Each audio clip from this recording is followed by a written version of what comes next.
ভাইরা আমার, বন্ধুরা আমার, আমার রব্বুল আলামিন বলেছেন, তোমরা ধনী হও কোনো বাধা নাই, তোমরা টাকাওয়ালা হও কোনো বাধা নাই। ওর আল্লাহর গোলাম, তোমরা ধনী হও কিন্তু আল্লাহর গোলামি করে ধনী হও। সুবহানাল্লাহ। তোমরা ধনী হয়ে যাও, শিল্পপতি হয়ে যাও, কোটিপতি হয়ে যাও, তোমরা লক্ষ লক্ষ টাকার মালিক হয়ে যাও, কোটি কোটি টাকার মালিক হয়ে যাও, কিন্তু হালাল পন্থা ভাবে, হারাম পন্থা ভাবে না, হালাল পন্থা ভাবে। হালাল থেকে উপার্জন করে কোনো ব্যক্তি যদি কোটি কোটি টাকার মালিক হয়, আল্লাহওয়ালা হয়, মুত্তাকিনওয়ালা হয়, কোনো বাধা নাই, কোনো বাধা নাই, ইসলামে কোনো বাধা নাই। কিন্তু এইভাবে না হইয়া আমরা হারাম টাকা উপার্জন করি, শিল্পপতি হচ্ছি, ঠিক কিনা ক? অল্প টাকা উপার্জন করে সন্তুষ্ট থাকি না, অল্প টাকা আয় করে আমরা আলহামদুলিল্লাহ শুকরিয়া আদায় করি না, অশুকরিয়া আদায় করি, আল্লাহর উপর নারাজ হয়ে যায়, আল্লাহর উপর রাগান্বিত হয়ে যায়। কেন রাগান্বিত হয়? কিন্তু আমার ভিতরে কোনো কোরআনের জ্ঞান নাই, কোরআনের সঠিক জ্ঞান না থাকার কারণে, কোরআনের বাণী না থাকার কারণে, কোরআনের আলো না থাকার কারণে, কোরআনের ব্যাখ্যা না থাকার কারণে, তর্জমা না থাকার কারণে আজকে আমরা অশুকরিয়া আদায় করি। যেরকম ঠিক কিনা? হালাল ভাবে যারা চলে তাদের শান্তি তো আলাদা। ঘরের ভিতর শান্তি, রাস্তাঘাটও শান্তি, যেখানে যাবে সেখানে শান্তি, ঠিক কিনা কর? আর যারা হালাল ভাবে চলে না, হারাম পথা ইনকাম করে, তাদের ঘরেও শান্তি নাই, বাহিরে শান্তি নাই, কোথাও শান্তি নাই, ঠিক কিনা কর? ভাইরা আমার, বন্ধু আমার, এই জন্য আসুন আমরা কি করে হালালটাকে উপার্জন করবো, ঠিক কিনা কর? হালালটাকে উপার্জন করে কিভাবে শিল্পপতি হব, কোটিপতি হব, লাখপতি হব, তাহলে আপনার ভিতরে শান্তি চলে আসবে।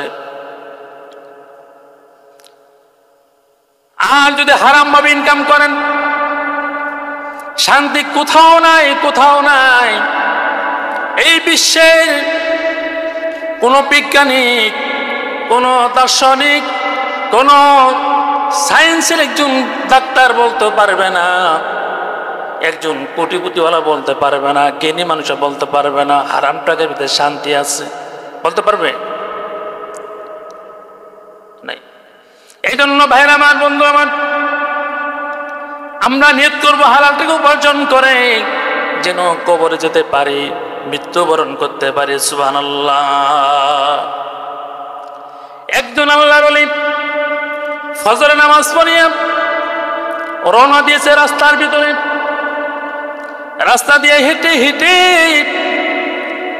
কিছুক্ষণ সামনে গিয়েছে, যাওয়ার পর এইবার আল্লাহর ওলি কিছুক্ষণ সামনে যাওয়ার পরে গো দেখে সামনে একটি খেজুরের গাছ। কিসের গাছ বলেন? খেজুরের গাছ। বিশাল বড় খেজুরের গাছ।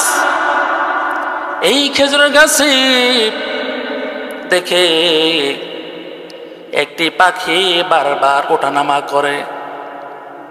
কি ওঠানামা করে? একটি পাখি বারবার ওঠানামা করে। আল্লাহর ওলি মনের ভিতরে জাগ্রত হচ্ছে, কৌতূহল শুরু হয়ে গিয়েছে। কারণটা কি? একটি গাছের ভিতরে কেন পাখি? সেই পাখি আবার নিচে নামে, আবার উপরে যায় কেন? ও বন্ধুরে,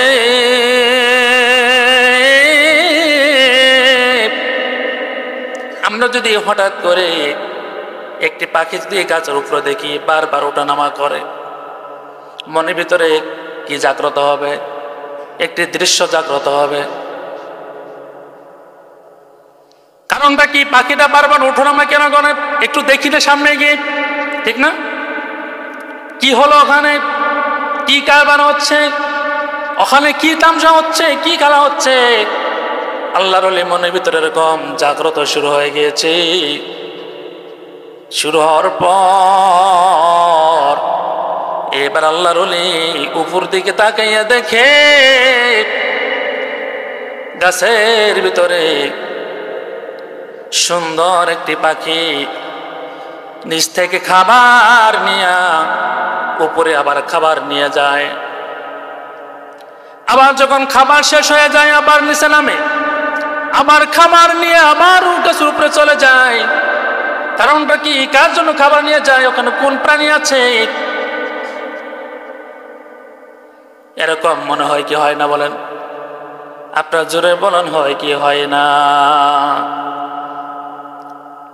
ভাইরা আমার, বন্ধুরা আমার, এইবার যখন আল্লাহর ওলি কি করলেন? পাশে একটি বাড়ি থেকে একটা মই সংরক্ষণ করলেন। আমার এলাকার মই আছে না? মইতে ক্ষেত খোলার ভিতরে আমরা এই যে আমরা মাটি সমান করি, এরকম একটা মই সংরক্ষণ করিয়া উপরে উঠতে শুরু করলেন। উপরে উঠার পরে যখন দেখে একটি সাপ, প্রতিবন্ধী সাপ, চোখে দেখে না, কানে শুনে না, চোখে দেখে না, কানেও শুনে না, তার কি বলেন? একটা মানুষ যদি হাত পা না থাকে তার কি বলি আমরা? প্রতিবন্ধী। ঠিক তেমনি ভাবে সাপটাও প্রতিবন্ধী। এইবার সাপ, প্রতিবন্ধী সাপ, চোখে দেখে না, কানে শোনে না, আল্লাহর ওলির ভিতরে জাগ্রত হওয়া শুরু হয়ে গেল, ধারণা শুরু হয়ে গেল, মনের ভিতরে কল্পনা জল্পনা শুরু হয়ে গেল। এইবার যখন আল্লাহর ওলি ধারণা যখন সরাসরি বাস্তব দেখতে পেলেন, দেখার পরে দেখে সাপটা যখন, ওই পাখিটা যখন খাবার নিয়ে যায়, খাবার নেওয়ার পর ওই সাপটা হা করে থাকে। ওই পাখি খাবার লইয়া, মুক্তি খাবার লইয়া ওই সাপের মুখের ভিতরে দেয়, আর সাপ খাবারটা পান করে। সুবহানাল্লাহ বলেন। কি সুন্দর একটি দৃশ্য! সাপ, পাখিটা খাবার নিয়ে যায়, আবার ওই খাবারটা সাপের মুখে পৌঁছায়। আচ্ছা বলেন, আপনারা বলেন, জঙ্গলে পাখিরা কি উপার্জন করে? তারা চাকরি করে, ব্যবসা বাণিজ্য করে? কিছুই করে কি? আল্লাহ কি খাওয়ান না? প্রভু কি খাওয়ান না? আমার রব কি খাওয়ান না? না খাওয়াই রাখেন, না খাওয়াই রাখেন। ভাইরা আমার, বন্ধু আমার, এইবার যখন আল্লাহর ওলি দেখতে পেলেন, কিছুক্ষণ আল্লাহর ওলি দেখলেন, দেখার পরে এবার দেখি সাপটা খাবার যখন খায়, খাবারে খাইয়া আল্লাহর কাছে শুকরিয়া আদায় করে, আলহামদুলিল্লাহ, সুবহানাল্লাহ বলেন। আল্লাহর ওলি ভাবতে শুরু করলেন, এই সাপ যদি গাছ থেকে মাটিতে নামতো, যদি পা পা করে হেঁটে হেঁটে খাবার সংরক্ষণ করত, মানুষ পায়ের ভিতরে লাগতো, পায়ের নিচে পড়তো, আর মানুষ ওই সাপকে পিটায় মেরে ফেলতো। কি ঠিক কিনা বলেন? সম্মানিত উপস্থিতি ভাইরা আমার, এবার যখন ওই সাপ গাছের ভিতর থেকে যখন আল্লাহর কুদরতি খানা যখন খায়, খাওয়ার পরে শুকরিয়া আদায় করে আলহামদুলিল্লাহ। কিন্তু আমাদের ভিতরে কিছু মানুষ আছে, সুখে থাকার পর আলহামদুলিল্লাহ শুকরিয়া আদায় করতে চায় না, সুখে থাকার পরও শুকরিয়া আদায় করতে চায় না। যদি বলে ভাই কেমন আছেন, ভাই খুব কষ্টে আছি, 50,000 টাকা ঋণ আছি, 2 লক্ষ টাকা ঋণ আছি, উপার্জন একটু ইনকাম কম, ব্যবসা বাণিজ্য খুবই দুর্বল খারাপ, অশুক্রিয়া আদায় করে, খুব মোটামুটি আছি। তা আপনি যে মোটামুটি মুখে উচ্চারণ করলেন, আল্লাহ যদি ওরকমই কবুল করে তাহলে অবস্থায় কি হবে? যা আছে অর্ধেক যদি কমাই দেয় তাহলে কেমন হবে? তাহলে অশুক্রিয়া আদায় বেশি হবে, ঠিক না? ভাইরা আমার, বন্ধু আমার, এই পাখি থেকে, এই সাপ থেকে শিক্ষা গ্রহণ করা উচিত আমাদের। এই সাপ যদি ইনকাম ছাড়া খেতে পারে, পাখিরা যদি জঙ্গলে থাকে, গাছে থাকে, ডালে থাকে, ইনকাম ছাড়া আল্লাহ পাক রব্বুল আলামিন 3 বেলা খাওয়ায়, ওদেরও ছেলে মেয়ে আছে না নাই? পাখিদেরও ছেলে মেয়ে আছে, ওনাদেরও বাচ্চা আছে, ঠিক কেনা কন? ওনাদেরও পরিবার আছে, ওনারও বাসা বেঁধে গাছে ডালে থাকতে থাকে, জিকির করে লা ইলাহা ও লা ইলাহা লা ইলাহা ইল্লাল্লাহ লা ইলাহা ইল্লাল্লাহ মুহাম্মাদুর রাসূলুল্লাহ। ওই খেজুর গাছে, বৃক্ষ একটি খেজুরের গাছ, বিশাল লম্বা খেজুরের গাছ, ওই গাছে আল্লাহর কি কুদরত, আল্লাহর কি মহিমা, আল্লাহর কি দয়া, আল্লাহর কি করুণা। কঠিন একটি দৃশ্য যখন মানুষ কোনো মানুষ জীবনে প্রথম দেখতে পায়, সবাই অবাক হয়ে যায়। ভাইরা আমার, বন্ধু আমার,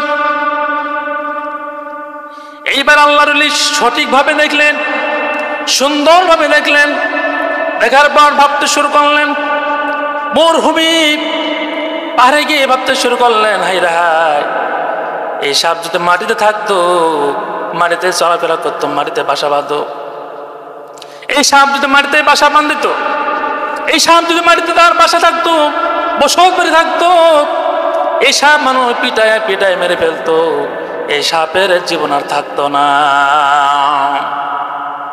ঠিক কেনা বলেন? ভাইরা আমার, বন্ধু আমার,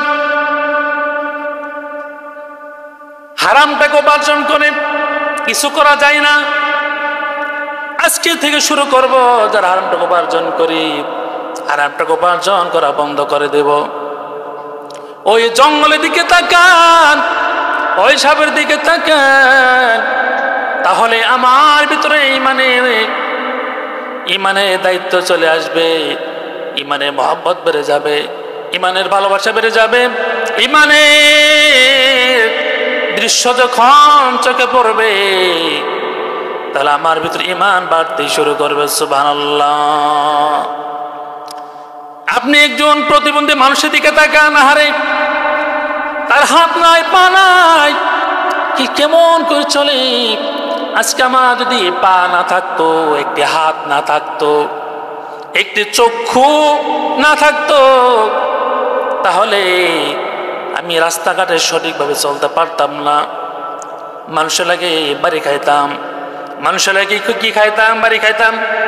মানুষের লাগে কি হইতো, চলার পথে সমস্যা হইতো, চলার পথে ডিস্টার্ব হইতো, চলার পথে আমার খালি একটা পর একটাই ঝামেলায় লেগে থাকতো। তাহলে এই চক্ষু আল্লাহ দিয়েছেন, শুকরিয়া আদায় করা উচিত না? এই হাত পা দিয়েছেন, শুকরিয়া আদায় করা উচিত না? হালালটাকে অল্পটাকে ইনকাম করে উপার্জন করে শুকরিয়া আদায় করতে হবে। আলহামদুলিল্লাহ, আল্লাহ পাক অনেক ভালো রেখেছেন, অনেক সুস্থ রেখেছেন। যার নাই সে তো কেমন আছে, সে তো অনেক কষ্টের ভিতরে আছে।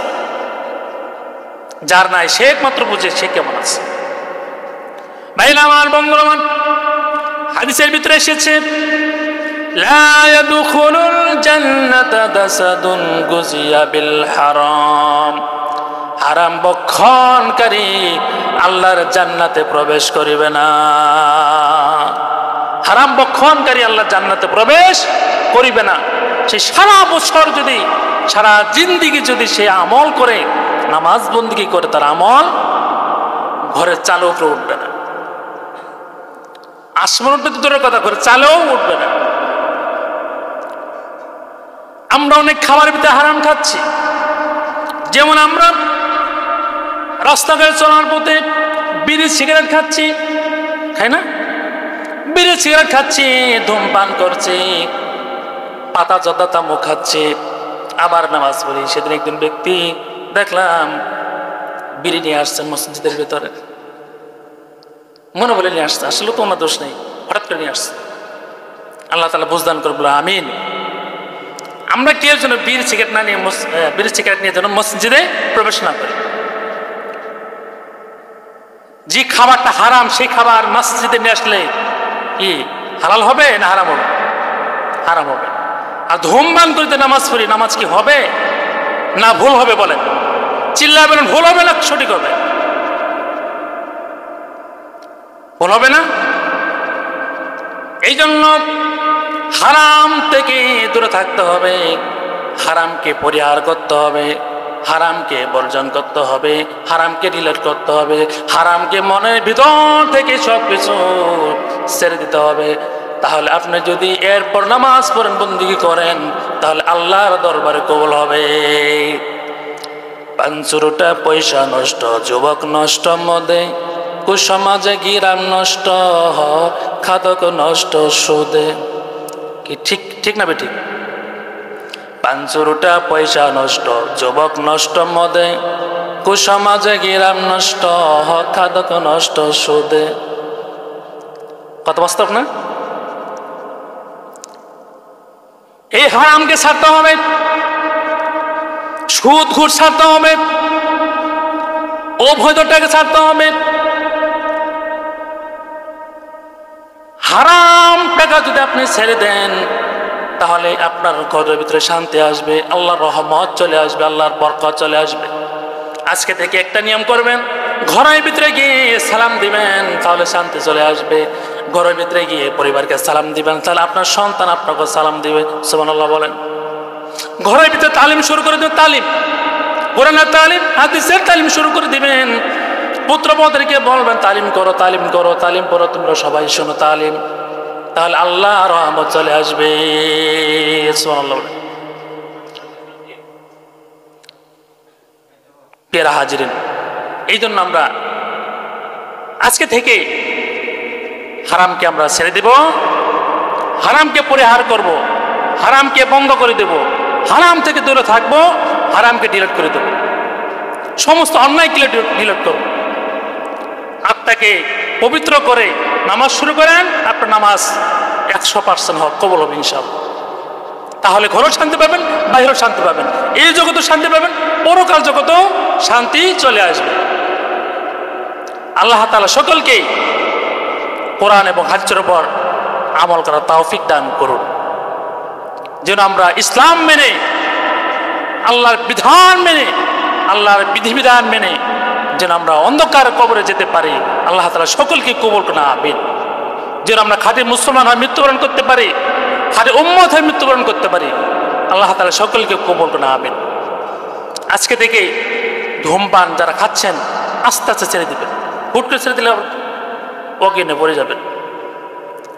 আস্তে আস্তে ছেড়ে দিবেন, আপনার সহজ হবে, আপনার ইবাদত করতেও সহজ হবে। আপনি দৈনিক 10টা সিগারেট খান, আজকে 5টা ছেড়ে দেন, অত 2টা ছেড়ে দেন, এবার আস্তে আস্তে ছেড়ে দেন। পাতা তো দেখাচ্ছেন, আস্তে আস্তে ছেড়ে দেন। ওই সব না খেয়ে আপনি একালে কলা খান, বাসায় গিয়ে দুধ খান, অথবা অন্য কিছু খাবার খান, একটা ফল খান, তাহলে আপনার দেহের জন্য কাজে লাগবে, দেহ শান্তি থাকবে, আত্মাও শান্তি থাকবে, শরীরটাও শান্তি থাকবে।